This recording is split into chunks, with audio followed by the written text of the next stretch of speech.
अस्सलाम वालेकुम। कैसे हैं आप लोग? उम्मीद है सब लोग खैरियत से होंगे। तो आज हमारा ग्रुप थ्योरी का सेकंड डेमो लेक्चर है।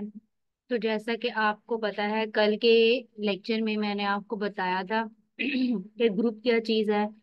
हमने कल के लेक्चर में पहले सीखा था कि ग्रुप होता क्या है। उसके बाद हमने ग्रुप की प्रॉपर्टीज को देखा था, जिसमें क्लोजर लॉ था, एसोसिएटिव प्रॉपर्टी थी, आइडेंटिटी लॉ था, एंड उसके बाद इनवर्स प्रॉपर्टी थी। फिर उसके बाद हमने इससे रिलेटेड कुछ एग्जांपल्स भी की थी।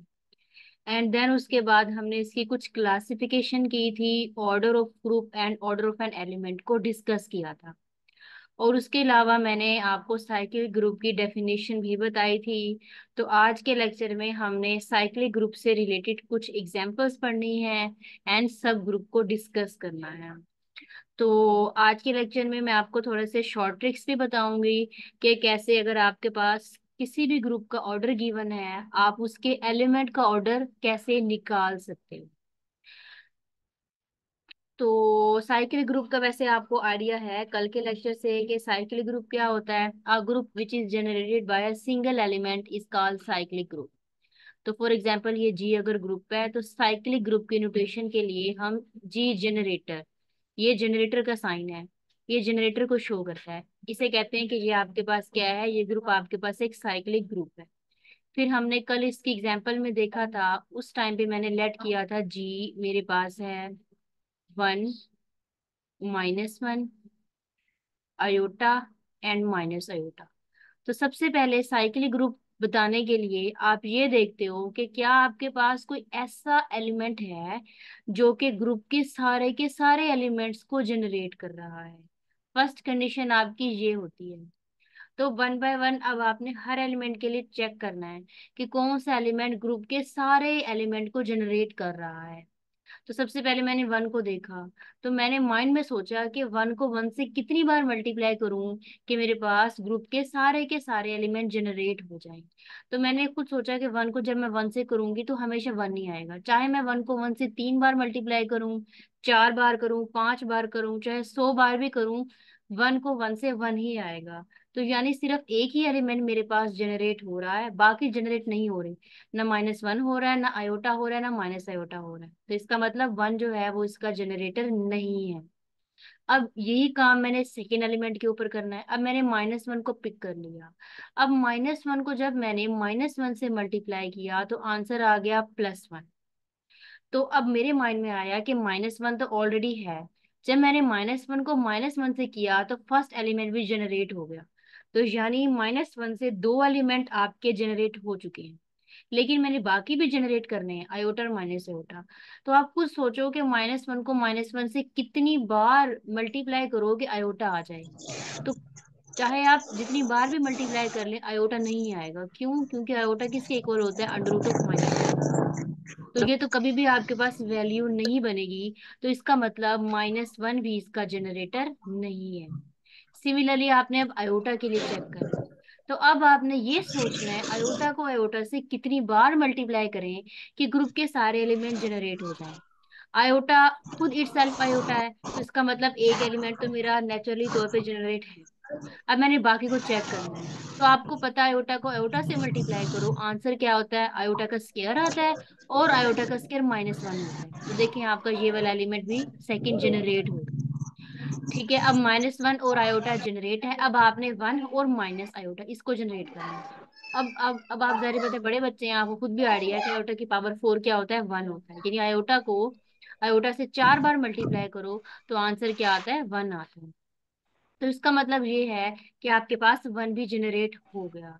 सिमिलरली देखिए, आयोटा भी हो गया, -1 भी हो गया, वन भी हो गया, माइनस आयोटा बच गया। माइनस आयोटा कब आएगा?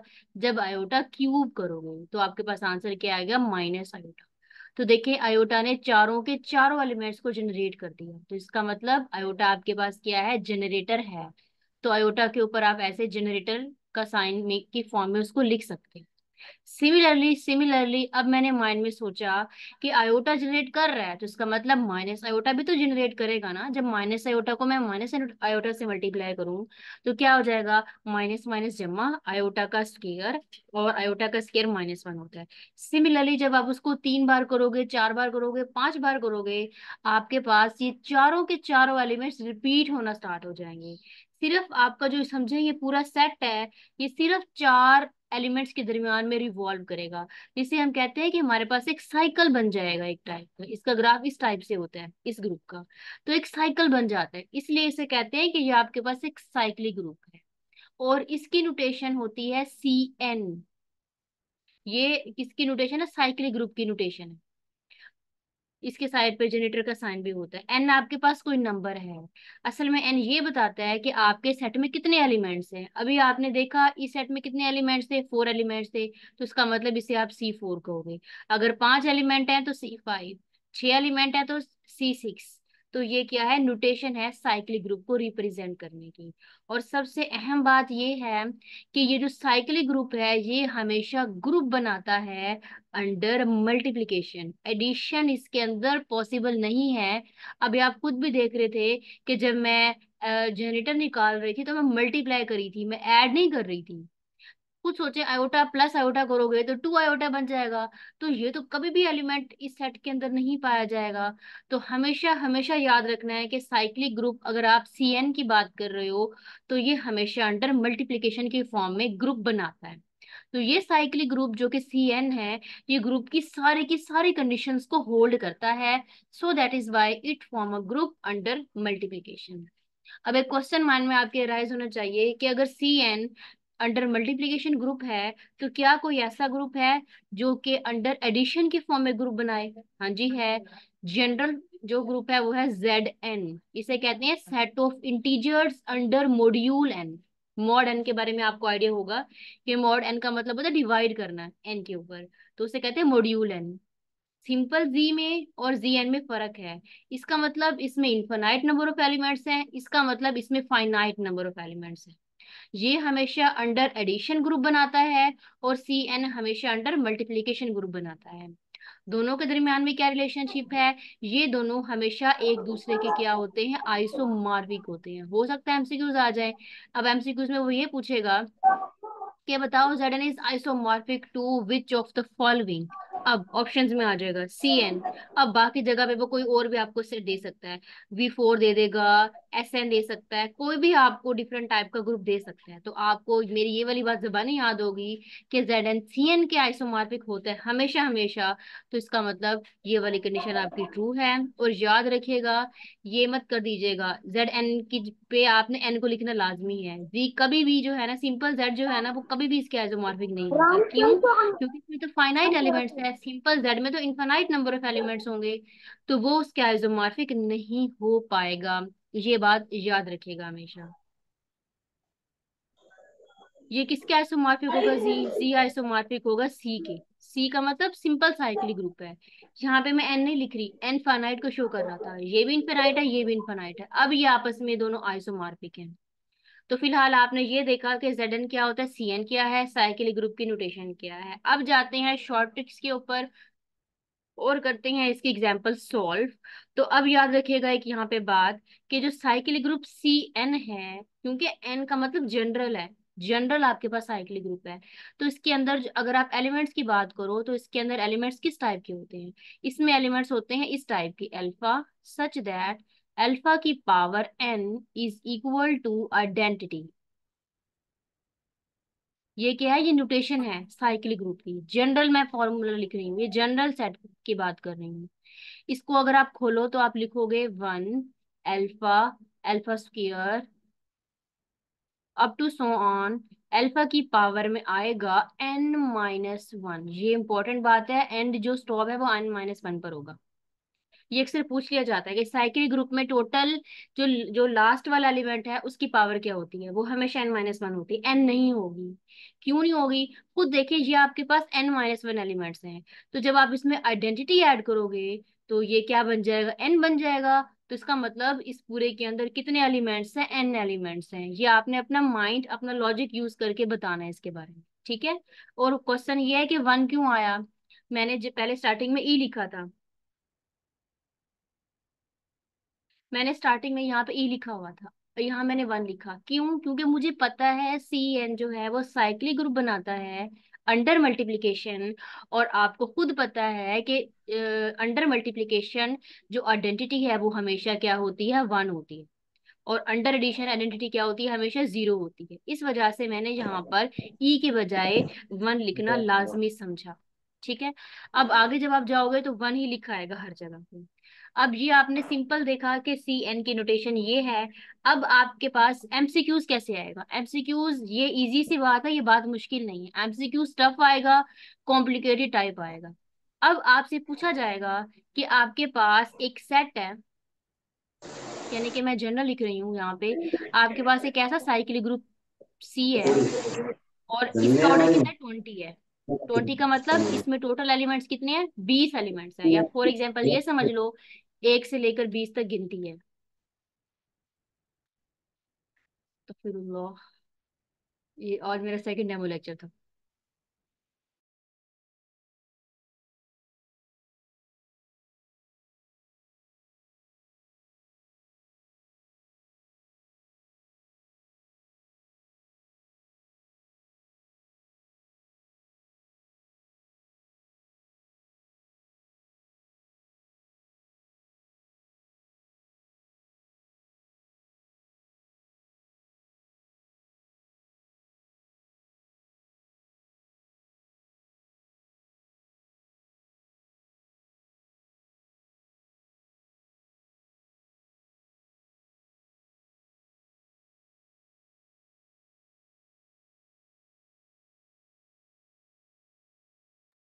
लाइट चली गई थी इसलिए मीटिंग थोड़ी सी डिस्कनेक्ट हो गई।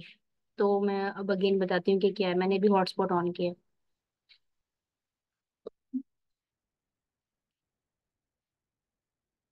तो मैं एक एग्जांपल सॉल्व करवा रही थी।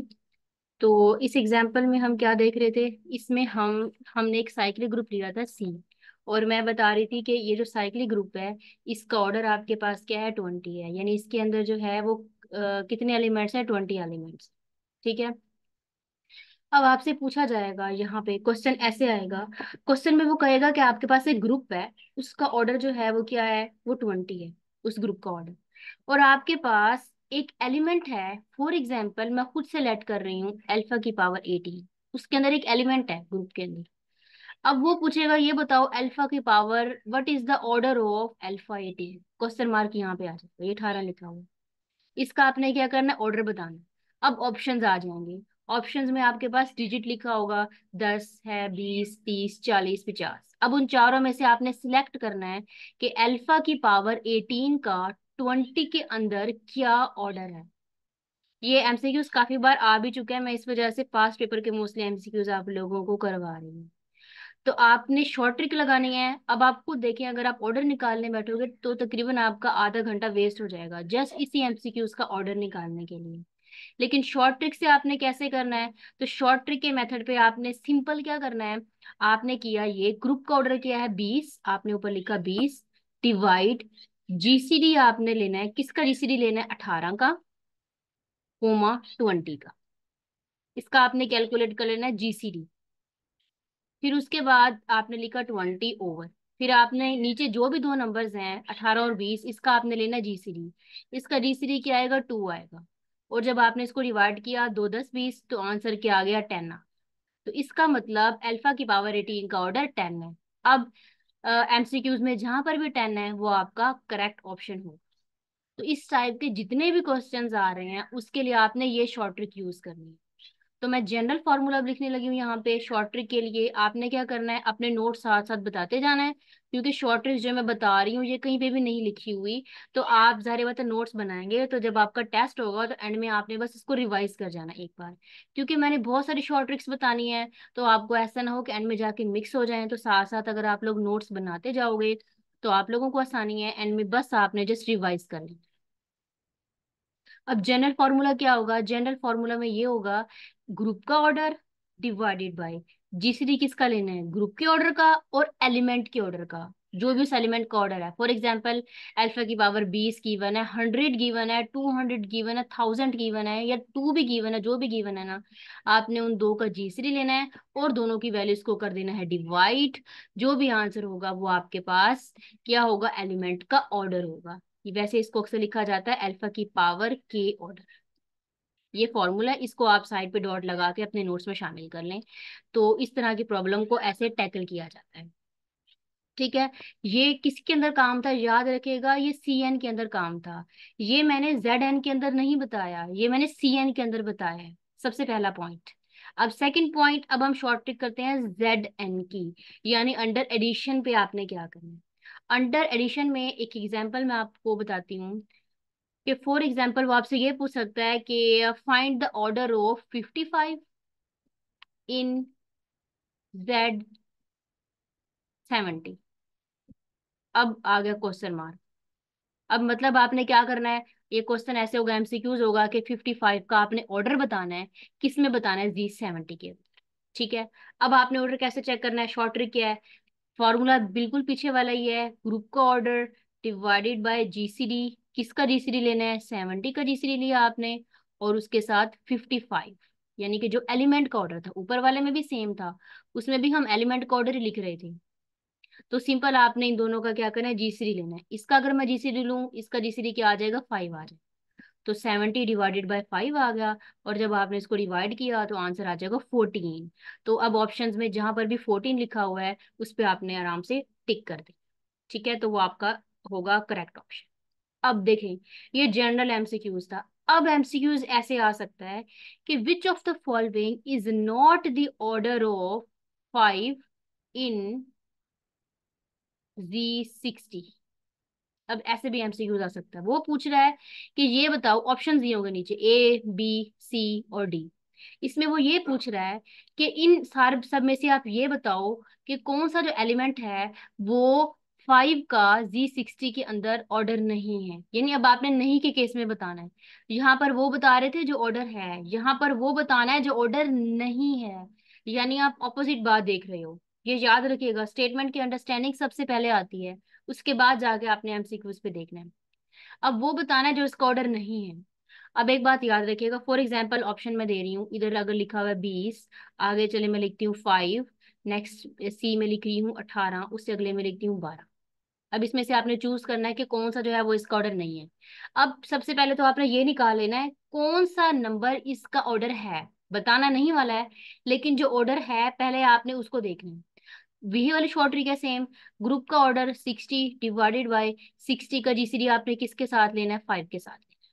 सिंपल, आपने जीसीडी लिया। जब जीसीडी लेके आप सॉल्व करते हो उसको तो आंसर आ जाएगा 12। तो इसका मतलब इसका जो ऑर्डर है वो 12 है। ऑर्डर तो 12 है, लेकिन ऑप्शन में वो बताना जो नहीं है।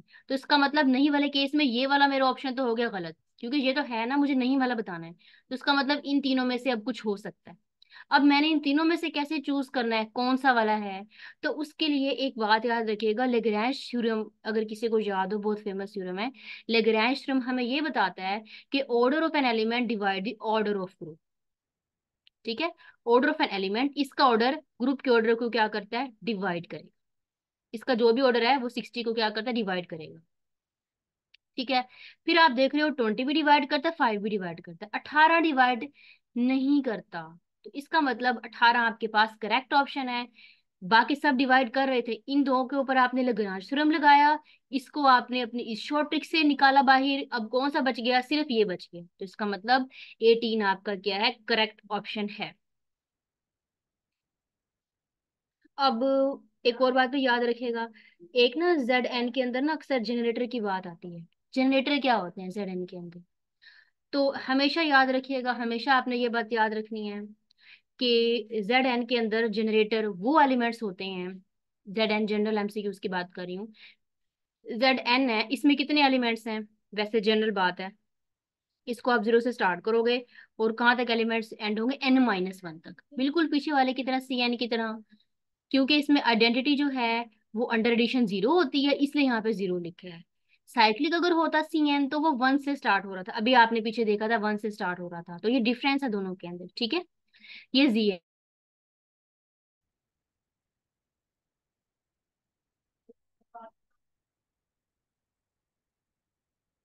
तो आपने कहाँ से जाना है, तो Z24 में जीरो से एलिमेंट आपके पास स्टार्ट होते हैं, एंड कहाँ पे होगा 23 के ऊपर। क्यों? क्योंकि ऊपर मैंने बताया था इसमें n-1 एलिमेंट्स होते हैं। तो 0 1 2 3 4 23 तक एंड आपने कर लिया। अब आपसे पूछे, ऑप्शंस में पूछेगा। अब मैं ऑप्शन खुद दे देती हूँ, चलें। पहले में मैं देती हूँ आपके पास 2, अगले में मैं फॉर एग्जाम्पल दे रही हूँ आपके पास 4, अब उससे आगे मैं दे रही हूँ आपके पास 6, उससे अगला मैं दे रही हूँ 7। अब वो पूछेगा बताओ कि विच of the following is a generic.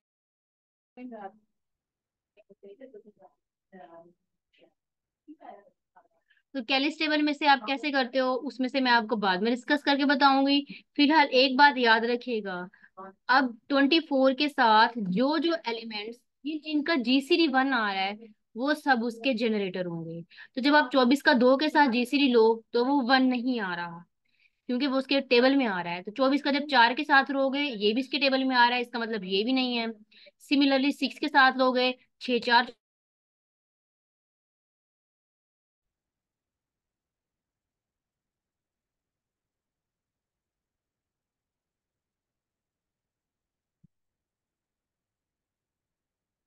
तो आप उससे ये पूछ सकते हैं कि इसके मैक्सिमम और कौन कौन से जनरेटर्स होंगे।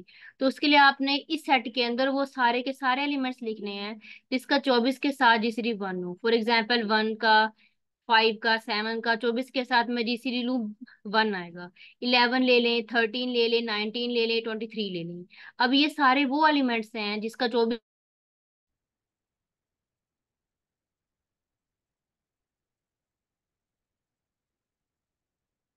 तो कल के लेक्चर में मैं वैसे आपको आइलर फाइव फंक्शन के बारे में बताऊंगी, जिसमें हम मैक्सिमम नंबर यानी कि टोटल कितने आपके पास जनरेटर एग्जिस्ट करते हैं उसको डिस्कस करेंगे। तो फिलहाल थोड़ा सा ये देख लें कि सब ग्रुप क्या होता है। ये जो आइलर फाइव फंक्शन है, टा फंक्शन है, ये बहुत लेंथी टॉपिक है। इसको डिटेल से करना हमारे लिए बहुत जरूरी है, क्योंकि ये आपके लिए बहुत इंपॉर्टेंट है। ये पेपर में इसमें से लाजमी MCQs बनता होता है। तो कल वैसे हम इसको डिटेल से करेंगे। फिलहाल थोड़ा सा आप देख लें कि सब ग्रुप क्या होते हैं। तो एच आपके पास क्या होता है, एक नॉन एम्प्टी सेट होता है, जो कि आप कहाँ से लेते हो, जी में से लेते हो, जो कि नॉन एम्प्टी होना चाहिए। ये बात इंपॉर्टेंट है, ये MCQs में अक्सर आ जाता है कि एच एम्प्टी हो सकता है कि नहीं हो सकता। तो ये कभी भी आपके पास एम्प्टी नहीं होता कि नॉन एम्प्टी है। सिंपल सब ग्रुप क्या होगा, सिंपल सब ग्रुप ये है, एच आपके पास जी का सब ग्रुप तब होगा जब एच जी की सारी कंडीशंस को सेटिस्फाई करे। सारे की सारी कंडीशंस का मतलब है क्लोजर लॉ को होल्ड करे, एसोसिएटिव आइडेंटिटी एंड इनवर्स को होल्ड करे। और अगर वो ये कंडीशन होल्ड करता है तो तब आप कहते हो कि एच आपके पास क्या है, सब ग्रुप का रोल प्ले कर रहा है। और अगर वो ये कंडीशन सेटिस्फाई नहीं करता तो आप कहते हो कि वो आपके पास सब ग्रुप नहीं है। ये सिंपल डेफिनेशन है, लेकिन सब ग्रुप चेक करना असल में टफ टास्क है, इजी टास्क नहीं है। तो इसके लिए हम एक शॉर्टकट थ्योरम की स्टेटमेंट पढ़ते हैं। हम कहते हैं कि ए स्टेरिक बी इनवर्स अगर जी में बिलोंग कर जाए, सॉरी एच में अगर बिलोंग कर जाए, तो आप कहते हो कि आपके पास जो एच है वो किसका रोल प्ले कर रहा है, वो सब ग्रुप का रोल प्ले कर रहा है। अब स्टेरिक का मतलब है एडिशन पे भी और मल्टीप्लिकेशन पे भी। लेकिन अगर आपने एडिशन की बात करनी है तो ए माइनस भी आएगा इसके अंदर, ए माइनस भी एच को बिलोंग करना चाहिए। लेकिन अगर आप मल्टीप्लिकेशन की बात कर रहे हो तो ए बी का इनवर्स होगा। क्यों?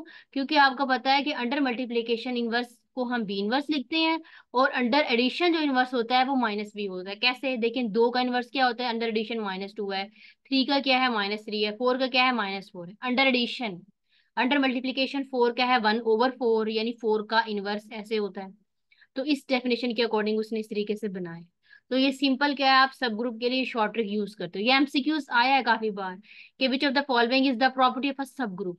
तो उसमें उसने ये दोनों वे से पूछा हुआ था। तो जो ऑप्शन में उस टाइम करेक्ट था वो सी था, सी में था कि ये वाला भी ठीक है और ये वाला भी ठीक है, बोथ वाले केसेस जो है वो इसमें ट्रू बनते हैं। उसके बाद अब आपसे अगर सब ग्रुप का पूछा जाए, फॉर एग्जाम्पल एक क्वेश्चन है, क्वेश्चन में आपको सेट ऑफ इंटीजर्स दे दिए है और पूछा है कि बताओ इसके सब ग्रुप्स कौन कौन से हैं।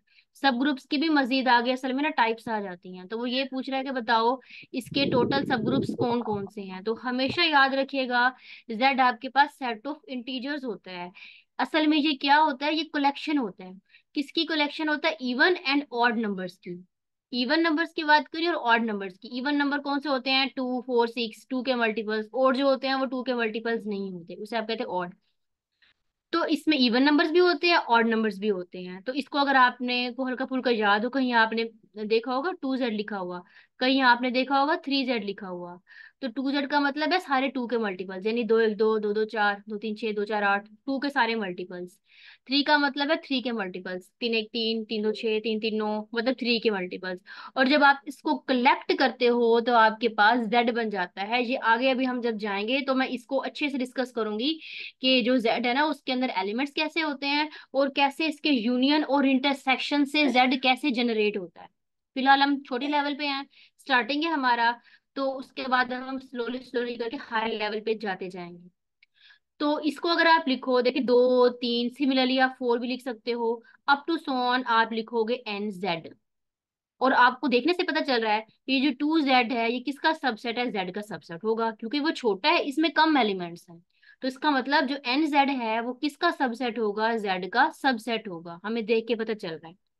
तो इसका मतलब एन जेड जो है वो जेड का क्या है, एक सबसेट है, यानी वो उसका सब ग्रुप है। क्या एन जेड के अलावा भी इसका कोई सब ग्रुप है कि नहीं है, हाँ है। कौन सा है, सबसे पहली बात जीरो सिंगलटन सेट, और उसके अलावा जेड खुद इटसेल्फ सेट, खुद जेड इटसेल्फ, और जीरो सिंगलटन सेट। अभी आपने खुद पढ़ा होगा सबसेट के अंदर छोटी क्लासेस में 6 7 में, कि अगर कोई सेट का अगर हम सबसेट लें तो आइडेंटिटी और खुद वो सेट हमेशा उसका सबसेट होता है। तो इसलिए इसके दो सब ग्रुप लाजमी होंगे, एक आइडेंटिटी और एक जेड खुद इटसेल्फ। और इसे कौन से सब ग्रुप्स कहा जाता है, ट्रिवियल सब ग्रुप्स। इसके अलावा जो बाकी होते हैं उसे हम कहते हैं नॉन ट्रिवियल। इसको ट्रिवियल और इम्प्रॉपर कहा जाता है, इसे प्रॉपर कहा जाता है, या नॉन ट्रिवियल कहते हैं। तो ये सिंपल सब ग्रुप का है, सब ग्रुप हम इस तरीके से निकालते हैं। और जब हम कल के लेक्चर में पढ़ेंगे तो तब हम आइलर फाई फंक्शन पढ़ेंगे, उससे हम नंबर ऑफ जनरेटर्स कैलकुलेट कर सकते हैं। उसके अलावा फंक्शन क्या करता है, हमें ये बताता है कि आपके पास सेट में अगर एलिमेंट्स हैं तो उसके टोटल नंबर ऑफ सब ग्रुप्स कितने एग्जिस्ट करते हैं। ये क्वेश्चंस इंपॉर्टेंट है, कल का लेक्चर जो होगा वो बहुत इंपॉर्टेंट होगा, क्योंकि उसमें हमने सारी शॉर्ट ट्रिक्स पढ़नी है और फॉर्मूलाज पढ़ने हैं, कि कैसे हम सिर्फ 2 सेकंड्स के अंदर बता सकते हैं कि फॉर एग्जांपल जैसे 100 है, अब हमें कैसे पता चलेगा कि इसके सब ग्रुप्स कितने बनते हैं। तो वो जो कल के लेक्चर में हम फाइव फंक्शन पढ़ेंगे, टा फंक्शन पढ़ेंगे, और उसके अलावा हम जो है सिग्मा फंक्शन पढ़ेंगे, तो वो हमें तीनों चीजें हेल्प करेंगी हमें आगे मजीद एमसीक्यूज को सॉल्व करने की। तो कल के हमारे लेक्चर में हमने इन तीनों को डिस्कस करना है, उसके अलावा इस हमने एमसीक्यूज भी करने हैं। तो कल मैं आपको एमसीक्यूज भी करवाऊंगी, और एमसीक्यूज हमारे जो हैं वो सारे पास्ट पेपर से ही रिलेटेड होंगे, खुद से मैं नहीं दूंगी, क्योंकि पास्ट पेपर से जब आप करोगे तो आपको खुद ही आइडिया हो जाएगा कि कैसे टफ एमसीक्यूज आते हैं, इजी बिल्कुल नहीं आते। और मैंने अपने सारे सेशन में टफ टफ ही एमसीक्यूज करवाना है, क्योंकि अगर आप टफ करोगे तो बाद में आपको जब पेपर में जाएंगे आपको फिर वो चीजें बहुत इजी लगेंगी, और इस तरीके से आप टेस्ट में इजीली और जल्दी पास भी कर सकते हैं। तो आज के लिए इतना काफी था, अगर किसी ने कोई क्वेश्चन पूछना है तो मुझसे पूछ लें।